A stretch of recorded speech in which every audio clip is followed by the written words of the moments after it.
Hi everyone, welcome to Tuesday with Tuesday. Today is Tuesday and my name is Tuesday, and every Tuesday I upload a new video on my channel, so feel free to stop by every Tuesday or as often as you like and rewatch the old ones so that you can see like what's going on currently. Currently we are reading together one chapter at a time, a chapter from my book Savage Hearts. Dun, dun, dun. This is book 1 in the Savage Hearts series that was published in 2020, September, and I have not read it or looked through it since it was published. So it has been 4 years since I have familiarized myself with the characters or anybody in this. So it's going to be just as much of a surprise to me as it is to you. Maybe not just as much, but pretty close. So today we are going to be reading chapter 11. If you've missed the previous chapters, please go back and watch the first few. Otherwise you'll be like, I don't understand what's happening in this book. And I'll be like, I told you to watch the other videos. And you'll be like, Tuesday, you're so smart. You're like, I know. So to save us from that conversation, watch the previous 10 chapters, or you can get the ebook for free on most major retailers and read along with me, read ahead, catch yourself up, whatever you like. Also, the paperback's available, but that's not free. You got to pay for that. Or you can just let me read it to you every week. I don't care. I just care that you're enjoying your life. And if this helps you enjoy your life a little bit more, unwind a little bit, add a little bit of variety to your life, that's all I'm here for. And to make sure that I've washed my hair once a week. So thank you for holding me accountable to that. And as a reminder, Santos, if we have forgotten, Santos is mute, so he speaks sign. And in the pages, you can see when he is speaking sign because it's in italics. But since I'm reading it to you, it will make very little sense unless I give you some kind of indication that he is speaking sign. So I'm going to hold my hand up like this so that you know that Santos is speaking sign. Chapter 11, Milkshakes and Muscle. Santos. It doesn't take long for Cruz to lose his temper with Adelita's tight lips. It's not just overcast outside now, but the clouds have turned thunderous with his anger. He knows much about many things, but he understands zero about this woman. So I study her, the small motions of her fingers as she fiddles with the hem of her black t-shirt, the way she keeps her head down, even though our windows are tinted. She's shaken by the deeds of her own hands, which tells me she hasn't often tapped into this enhancement. I want to ask her a million questions, but none of them matter unless she is willing to answer. Judging by the way she's hugging the car door as Cruz barrels down the highway, it will be a long time before she's willing to open up. Are you trying to drive me crazy? We all saw you murder them. We know you're stronger than most people because we saw it. What possible reason could you have for keeping quiet when we have questions? But she keeps herself locked tight, staring out the window, her chin downward. We've got bigger problems, Rafi informs us, finally looking up from his phone. Sorry, Viento. This has to be done. Rafi rolls down his window and chucks her phone onto the side of the road, drawing a scandalized gasp from her lips. A look of intrigue crosses his features as he turns his seat toward her, his eyebrows dancing with mischief. Would you like to yell at me? Adelita falls for the bait, finally speaking. Why did you do that? I need my phone. Actually, your phone is the thing that's directing the Calcoo right to you. The text you sent this morning gave them all they needed to find you. What? Cruz thunders, and a crack echoes in the skies in the distance to match his temper. In what world do you imagine I gave you permission to use your phone?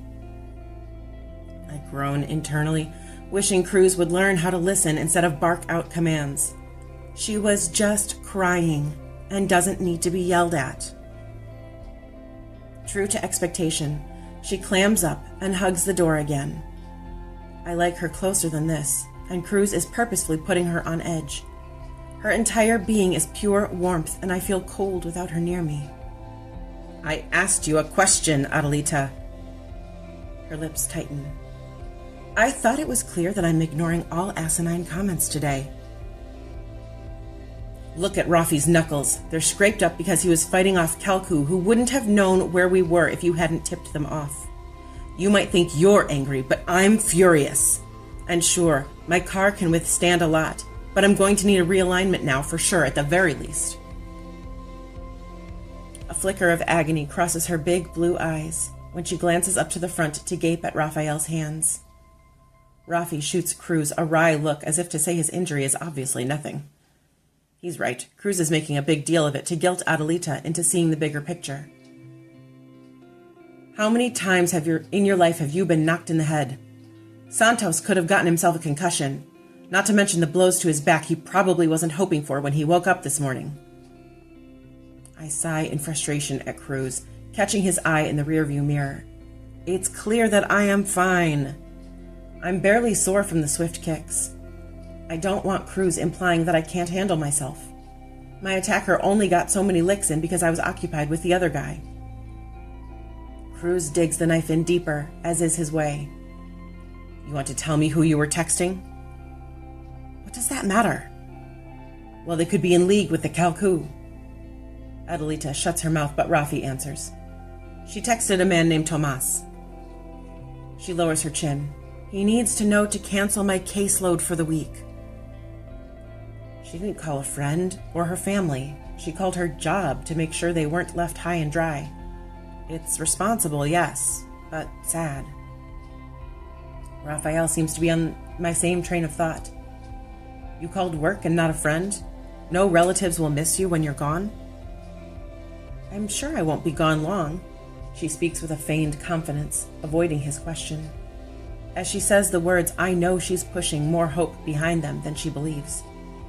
She evades the things she doesn't want to talk about more artfully than I was taught to dodge blows. Raphael claps Cruz on the shoulder. That's all right, Viento. Cruz doesn't have any friends either, besides us. We'll be your friends. She snickers at Cruz's bristling as he shakes off Rafi's hand. Thank you. When her stomach growls, I lean forward, drawing Cruz's eye. I sign that it's time to stop for something to eat, and he nods once. Give me 20 more miles just to be safe. I want to put some distance between us and the scene of the crime, just in case they're still trying to find us. It's the longest 20 miles of my life because her stomach growls 5 times. I don't know why Cruz doesn't stop. He must not hear it, because every time I do, it's all I can do to keep myself from insisting we pull over now. Her face is impassive as she stares out the window, her free arm banded around her midsection to muffle the sound. When we arrive at a diner called Egg in the Basket, I'm quick to exit, rounding the car to help her out. It's clear she doesn't need assistance, but she takes my hand all the same. I love that. I want to be helpful. It's addictive to be near her. Every time she allows it, I savor the trust I'm not often granted. When Adelita stands, I don't let go of her hand right away, but sandwich it between mine so I can indulge in her warmth a little while longer. The best part about it is that she lets me hold on to her hand. She doesn't recoil from my touch. No doubt she would if she knew more about me or my upbringing. For now, I let myself believe it would be no different if she knew every detail of the wickedness where I was raised. I let go when I catch Cruz's careful study of me. He doesn't like Adelita, and really doesn't like it when my focus is divided. I step back so I can guard her from behind, though what I can save her from that she can't do herself is beyond me. I've never seen anyone with that kind of strength, and I've witnessed my fair share of massacres. The diner is dirtier than Cruz prefers, but he's always been more particular about that kind of thing. Rafi doesn't waste time flagging down the waitress. She comes around to take our drink requests, and Cruz places meal orders for the 3 of us right away. Water for me, coffee for him, and one of every flavor of milkshake for Raphael. Cruz always orders for everyone, 2 burgers apiece for the 3 of us. What do you want, Biento? Adelita thumbs at the menu. Just some coffee would be good. I frown at her and tap the corner of the menu to indicate she should eat something. I'm too nervous to eat, she admits, right as her stomach rumbles. I signed to her that she needs iron after losing so much blood yesterday. Raphael interprets for me. Before she can put up a rebuttal, Raphael orders her a full breakfast, going over her head. When she frowns at him, he shrugs off the guilt as only he can do. What? Can't have you fainting again. Doctor's orders. He inclines his head to me. She tucks the menu behind the sugar caddy and exhales in a long string of exposed nerves. Can we just get this over with? Whatever the interrogation is going to be, just do it. I don't want to barf up everything in my stomach if it's going to be brutal. Her eyes flick furtively to Cruz and then tear away, like a skittish animal afraid of a free meal. I don't like the look of fear on her, least of all when it's directed at Cruz, to whom I owe my life. I want to confidently assure her that of course Cruz won't resort to hurting her again, but the fact that again has to be included undercuts my argument. Raphael's hand bats away her concern, but his jaw ticks with anger over what Cruz did this morning, ripping open her stitches. You don't have to worry about that. We know your big secret. Maybe Cruz will want more details about how you got this way, but I'm sure that's nothing to worry about. Right, big guy? Rafi claps Cruz on the shoulder in a manner that looks amiable enough, but really it's a silent warning. The line was crossed once, but Rafi won't tolerate it again. The knot in my chest slowly loosens that we might not have to go through that twice. Rafi will stand up to Cruz in ways I would never dare. I owe Cruz too much to cross or question him. I wish I could stand up to Cruz like that, but the truth of the matter is I don't know the world as well as he does. He's lived in the free air his whole life, and comparatively speaking, I'm only 2 years familiar with freedom. I still don't have a driver's license, so I trust that Cruz knows best. Besides, I don't have it in me to go against him. He freed me from the Calcoo. I owe him my life. I don't want to think of what might happen if I displease him. He might cast me out of the tribe. I know I'm only allowed into the city because he vouched for me. I have a legal father now, a mother, siblings, and a home that isn't a cave. Of course, even though the chief adopted me, that doesn't stop the rest of the village from looking at me as if I'm a rabid animal, ready to pounce on their young and tear the whole village apart. Cruz treats me like a man and took the time to rehabilitate me. He believed there was goodness in me. Because of that, I have to believe that everything he does must have some shred of goodness to it. But that doesn't erase the sound of Adelita's screams when he hurt her on purpose. My fist tightens on my fork at the memory. Cruz doesn't acknowledge Rafi's edict that he won't use force to interrogate her again, but he doesn't contradict it either. I guess that's the best we'll get. How long? Cruz says to her. She shakes her head, and beneath the table I feel her foot nervously tapping out a skittish rhythm. The sound is going to drive Cruz to insanity. You first.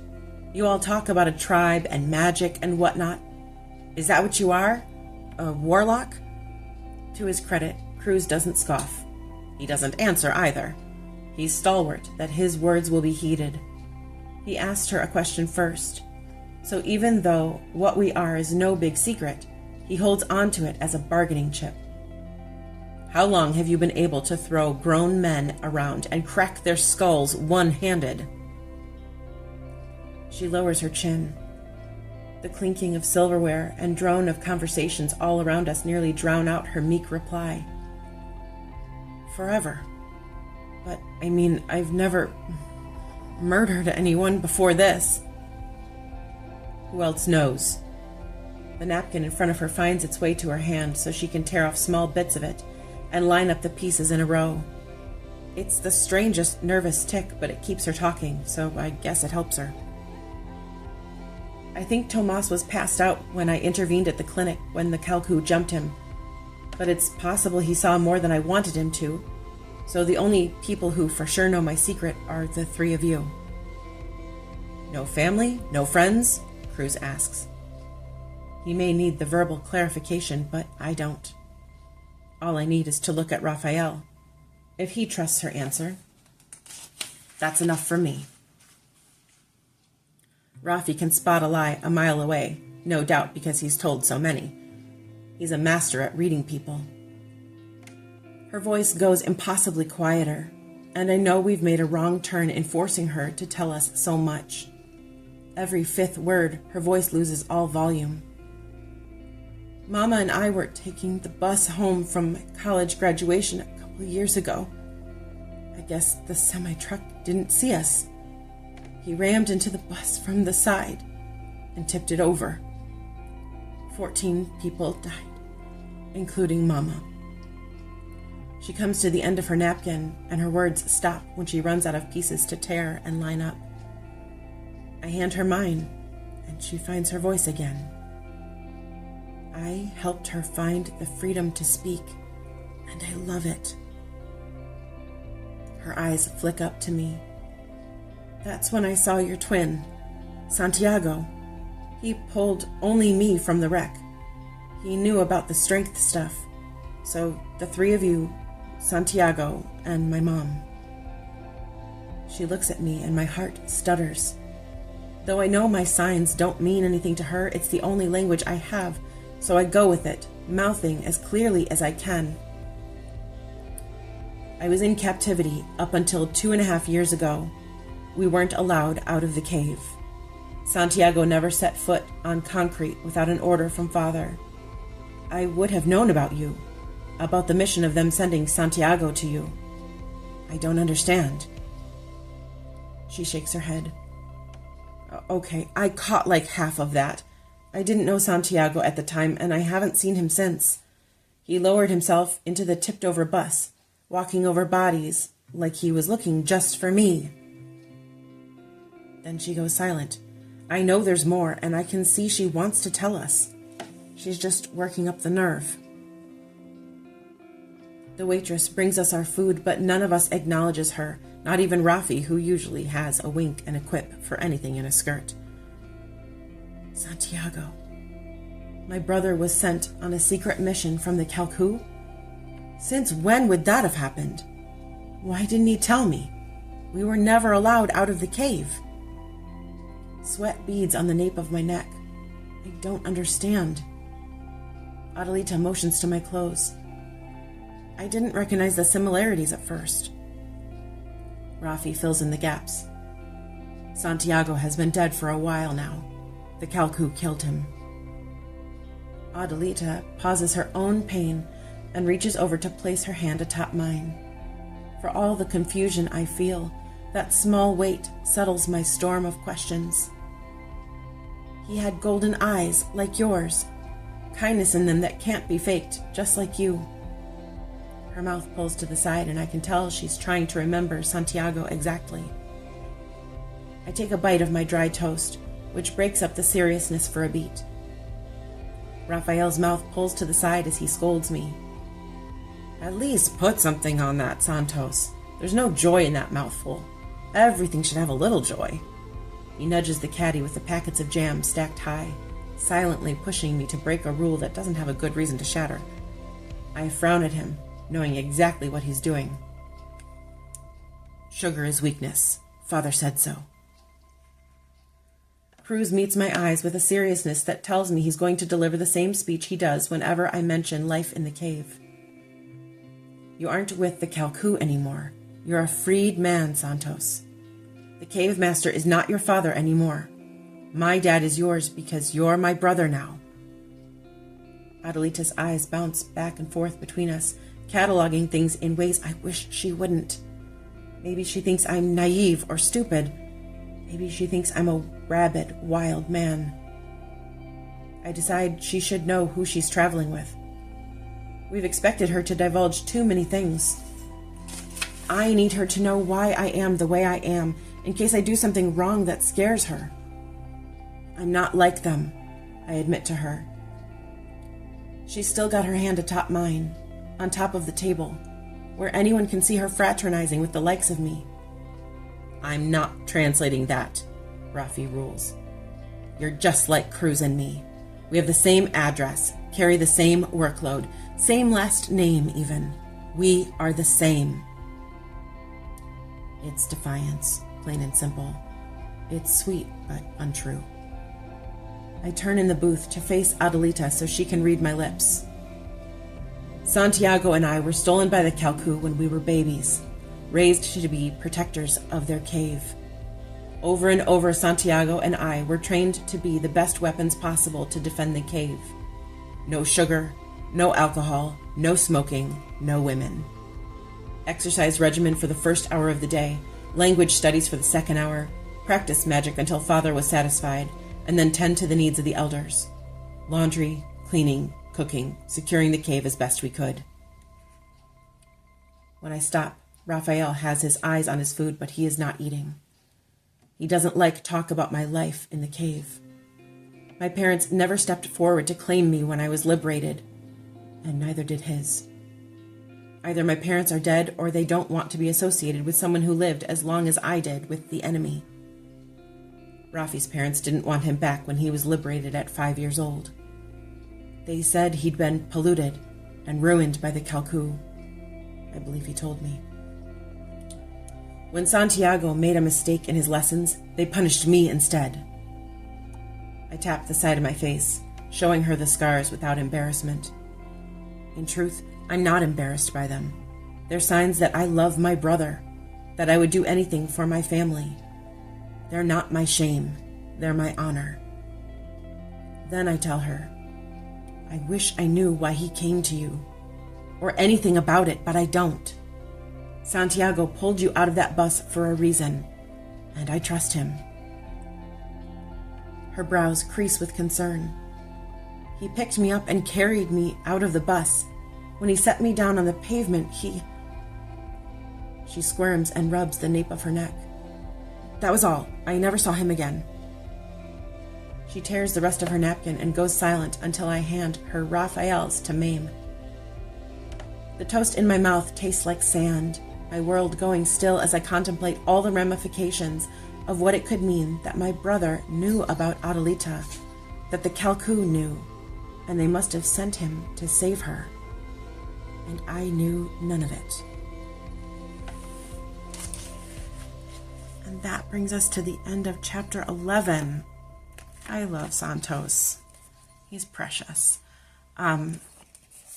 So we're at chapter 11. I believe there are 23 chapters in this book, so you can feel free to get the ebook and read ahead if you want. Or if you like, you can catch me here next Tuesday, and I will read you another chapter, and we'll get through a book together this year.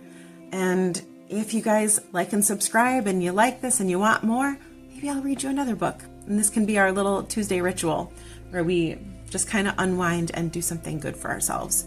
So we're going to be reading chapter 12 of Savage Hearts. It's written under my fantasy pen name, Mary E. Twomey. I also write romance under the name Tuesday Embers and cozy mysteries under the name Molly Maple. But for right now, we're just going to do some fantasy because I kind of miss it. I'm trying to write a new series right now, and it helps me to get in the fantasy mindset a little bit. I mostly read nonfiction. I don't know. So that is what I'm doing lately. So thank you for giving me some time to read a little bit to you.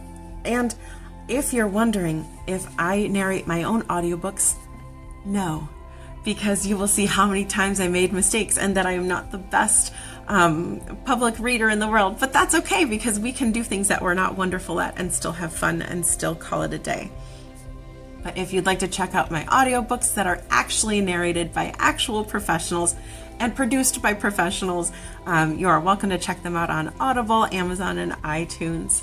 Until then, until next Tuesday, I will see you later, and I'll be thinking happy thoughts about you. I hope that you do something good for yourself and have a little bit of extra imagination today. Thank you.